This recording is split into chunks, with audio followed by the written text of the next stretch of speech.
បងប្អូនទាំងអស់គ្នាថ្ងៃនេះហាមកមើល buffet មួយជួរពីខាងពិភពមួយជួរស្រស់របស់យើងទាំងអស់គ្នាបងប្អូនអើយនេះផ្លែឈើរបស់យើងគឺតំណងខ្លាំងមែនតើនេះបងប្អូនថ្ងៃនេះគឺខ្ញុំបានមករៀបចំកម្មវិធី buffet មួយជួររបស់កូនកំមុំដែលគាត់កំពុងតែរៀបពីថ្ងៃនេះណាបងប្អូនទាំងអស់គ្នានិយាយថាមកកលេចមើលមួយជួររបស់យើងវិញនេះបងប្អូនយើងមានជាប្រភេទផ្លែឈើផ្អែមក៏ដូចជាផ្លែឈើជូរនេះបងប្អូនទាំងអស់គ្នាយើងមានរបៀបជាស្វាយមានខ្វិតមាននេះជារបៀបផ្អែមមានក្រូចមានឪឡឹកនេះមានបែកគក់មានពធារបៀបជាជ្រក់បងបែបនេះក៏មានដែរបងប្អូនទាំងអស់គ្នាគឺស្រួលខ្លាំងមែនតើហ្មងសំខាន់ណាស់មកជួរនៅខាងយើងបងប្អូននេះគឺថាយើងកាប់ជាចំណិតបែបហ្នឹងគឺស្រួលញ៉ាំសំខាន់មើលទៅគឺថាស្អាតខ្លាំងមែនតើឡងផ្លឹងជាពិសេសនេះគឺយើងដាក់ជាលក្ខណៈចង្អេនេះអានឹងថាចង្អេចឹងណាបងប្អូននោះក៏ល្អីនេះល្អីគឺស្អាតខ្លាំងមែនតើហ្មងគឺយើងរៀបចំមកចេញលក្ខណៈជាខ្មែរតែម្ដងណាបងប្អូនស្អាតខ្លាំងមែនតើនេះតបែករបស់យើងក៏ស្រស់ល្អដែរបងប្អូនអើយគឺថាផ្លែឈើយើងតំណងខ្លាំងមែនតើហ្មងពណ៌គេចេញមកគឺ colorful ហ្មងស្អាតខ្លាំងបងប្អូនមើលទៅប្លែកតាក់ភ្នែកខ្លាំងមែនតើហ្មងយើងមានជាប្រភេទនេះស្វាយជ្រូកបងប្អូនអើយតំណងខ្លាំងណានេះស្រួយឆ្ងាញ់ណាស់បងប្អូនហើយបើបានញ៉ាំវិញវាថាស្រួយខ្ញោកតែម្ដងណាអានេះរសជាតិឆ្ងាញ់ប្រចាំហាងរបស់យើងផ្ទាល់តែម្ដងហើយបើចំពោះរបស់យើងវិញបងប្អូននេះ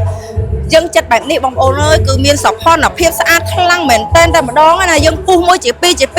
ស្រួលក្នុងការញ៉ាំក៏ដូចជាសោភ័ណភាពក៏ស្អាតខ្លាំងដែរបងប្អូននោះគឺតាក់ភ្នែកខ្លាំងណែឯគ្រឿងជ្រលក់របស់យើងវិញបងប្អូននិយាយពីថាគ្រប់សពមុខបោះតែម្ដងហើយសំខាន់គឺការនេះបងប្អូននេះគឺរៀបចំបែបលក្ខណៈជានេះបងប្អូនឥឡូវមកមើលចេះយើងមានលក្ខណៈជាត្បាល់អញ្ចឹងហ្មងចេញមកបែបលក្ខណៈខ្មែរតែម្ដងបងប្អូនទាំងអស់គ្នាអាចមើលបានអំបិលរបស់យើងវិញគឺថាច្រើនរសជាតិខ្លាំងមែនតើហ្មងចំពោះអំបិលរបស់យើងនៅពិភពមជូរស្រស់ហាមានរហូតដល់20មុខប៉ុន្តែដោយសារតែក្នុងរោងការនេះគឺកូនកំមុំគាត់កំងតែ15មុខទេអញ្ចឹងយើងមានដាក់15ត្បាល់មកបែបនេះបងប្អូនទាំងអស់គ្នាបើសិនជាបងប្អូនទាំងអស់គ្នាចង់បានជាលក្ខណៈមានប្រហុកឬក៏អំបិលអីប្លែកពីនេះទៀតក៏បានដែរបងប្អូនអាចរើបានយើងមានច្រើនប្រភេទខ្លាំងមែនតើមានប្រភេទជាហិលផ្អែមមានអត់សិលហិលមានហិលប្រៃមានជាប្រភេទលីងបែបនេះបងប្អូននេះអូយលីងបែបនេះក៏ញ៉ាំមកជូរទៅឆ្ងាញ់ដែរហើយនេះយើងមានកៈពិអូយបងប្អូននេះអែមបដ ாய் ហ្នឹងបងប្អូននេះស្វាយខ្ចីជាមួយនឹងកៈពិឆាបែបនេះមកអូយអែមខ្លាំងហើយបើអំបិលនេះវិញបងប្អូននេះសុទ្ធតែតំណងខ្លាំងមែនតើមើលប្រទេសគេមើលបងប្អូនអើយឆ្ងាញ់ច្រាំងមាត់ហ្មងជាពិសេសនៅពេលដែលយើងញ៉ាំក្រោយអាហារលាងនេះពេលដែលយើងញ៉ាំការហើយយើងញ៉ាំម្ជូរនឹងសម្រាប់លាងមាត់ក្រោយអាហាររបស់យើងវិញគឺថាអែមែនតើបងប្អូនចប់កម្មវិធីតែម្ដងខ្ញុំធានាថាម៉ោង 2 ដល់បានឈប់បងប្អូនណារដងធ្លាប់តែញ៉ាំ buffet តាមអូតាល់ត្រូវអត់ហើយយើងមានអីផ្សេងមានម្ហូបអាហារអីផ្សេងយើងទៅតែអត់ធ្លាប់ញ៉ាំជាមួយនឹងម្ជូរ buffet ត្រូវអត់អញ្ចឹងថ្ងៃហ្នឹងខ្ញុំមកប្រៀនបងប្អូនទាំងអស់គ្នាមកចាប់ម្ជូរ buffet ជាមួយខ្ញុំទាំងអស់គ្នាបងប្អូននេះយើងមានចានមានចានអំបិលមានចានអាម្ជូរមានសមអញ្ចឹងយើងកាន់ចានមួយនេះសិនមកហើយយើងដាក់តំណេះសិនណានេះឥឡូវនេះខ្ញុំចង់ចាប់ស្វាយជ្រក់បងប្អូននេះខ្ញុំចាប់ឲ្យបងប្អូនទាំងអស់គ្នាមើលណាចាននេះហើយយើងចង់ដាក់ទាំងអស់ក៏បានដែរគ្រប់មុខក៏បានដែរយើងចាប់មុខពីរមុខអីចឹងណា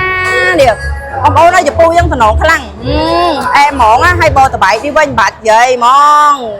ស្រួយខ្ញោកបងប្អូនអើយពណ៌វាក៏ស្អាតដែរឥឡូវខ្ញុំចាប់អីគេទៀតនេះអូបងប្អូនមានប្រទីអត់គ្រាប់អូយលយណាអានេះជាប្រភេទជ្រក់បងប្អូនឥឡូវយើងដាក់ជ្រក់ក្បែរគ្នាអញ្ចឹងទៅយកពីរផ្លែបានហើយនេះអូមានជាប្រភេទផ្អែមដែរបងប្អូននេះមានអាឡឹកអូយលយណានេះបងប្អូនទាំងអស់គ្នាអូយស្អាតហើយស្រួលញ៉ាំខ្លាំងមែនតើហ្មងសំខាន់នេះយើងកាន់ខាងក្រោមយើងញ៉ាំបានហើយបងប្អូនយើងក៏មានខ្វិតដែរនេះអូយអានេះផ្លែឈើតាមរដូវកាលនិយាយទៅខែនឹងកំពុងពេញហ្មងផ្លែខ្វិតនេះអូខ្វិតនឹងឈ្ងុយហើយឆ្ងាញ់ទៀតសំខាន់អត់ចោលទេបងប្អូនទាំងអស់គ្នានិយាយទៅខែមានអីគឺយើងដាក់នឹងមកហ្មងហើយឥឡូវនេះយើងបានមកជួបរបស់យើងហើយបងប្អូនចង់បានជាលក្ខណៈផ្លែឈើផ្អែមក៏បានចង់បានជាលក្ខណៈរបស់ជូរក៏បានដែរនិយាយទៅតាមតម្រូវការរបស់យើងទេបងប្អូនចង់ចាប់អីក៏បានដែរឥឡូវនេះខ្ញុំបានមួយចាននេះតោះឥឡូវទៅចាំ7របស់គ្នាបងប្អូននេះយើងចង់បានកំប៉ុងយើងយកប៉ុណ្្នឹងមកឥឡូវខ្ញុំចង់ដាក់តែ2កំប៉ុងទេព្រោះអត់ចង់ដាក់ច្រើនពេកអញ្ចឹងណាដាក់មកល្មមមកឲ្យបងប្អូននេះគឺអំបិលតំណងខ្លាំងមែនតើឥឡូវខ្ញុំចង់បានជាអូយកៈពិមួយណានេះកៈពិមួយទៅនេះបងប្អូនទាំងអស់គ្នានេះញ៉ាំជាមួយនឹងខ្វិតឆ្ងាញ់ណាស់បងប្អូនទាំងអស់គ្នាអានេះជាប្រភេទកៈពិឆៅបងប្អូនចង់ដួសប្រហែលក៏បានដែរខ្ញុំដួសមកល្មមសមរម្យទេខ្ញុំអត់ដួសច្រើនពេកទេបងប្អូនទាំងអស់គ្នាហើយមួយទៀតខ្ញុំចង់បានជាលក្ខណៈអំបិលលីងតោះអូយអំបិលលីងនេះក៏តំណងដែរបងប្អូនទាំងអស់គ្នាអើយមើលនេះឡងស្រួយខ្ញោកហ្មងណា ឥឡូវនេះគឺយើងបានហើយជាមួយនឹងម្ជូរមួយចានហើយមានគ្រឿងជ្រក់ពីរមុខប៉ុន្តែបើសិនជាបងប្អូនចង់យកខុសពីហ្នឹងក៏បានដែរអត់អីទេមានសមឲ្យចាក់ដែរណាបងប្អូនទាំងអស់គ្នាសមនេះចាក់ជាមួយនឹងម្ជូររបស់យើងបងប្អូនស្រួលខ្លាំងមែនតើហ្មងអញ្ចឹងសម្រាប់បងប្អូនទាំងអស់គ្នាដែលចង់បានជាមួយនឹងម្ជូរខាងយើងខ្ញុំយកទៅដាក់នៅកម្មវិធីបងប្អូនទាំងអស់គ្នាបងប្អូនអាចតាក់ទងមកខាងពិភពម្ជូរស្រស់របស់យើងបានបងប្អូនទាំងអស់គ្នានិយាយទៅយើងចង់បានជាលក្ខណៈម្ជូរបែបផ្អែមក៏បានម្ជូរជូរជូរក៏បានដែរហើយបងប្អូនទាំងអស់គ្នាឃើញរៀបចំរៀងផ្លឹងបែបហ្នឹងទេថាមើលទៅអូថ្លៃពេកទៅដឹងអត់មានលទ្ធភាពដាក់ដឹង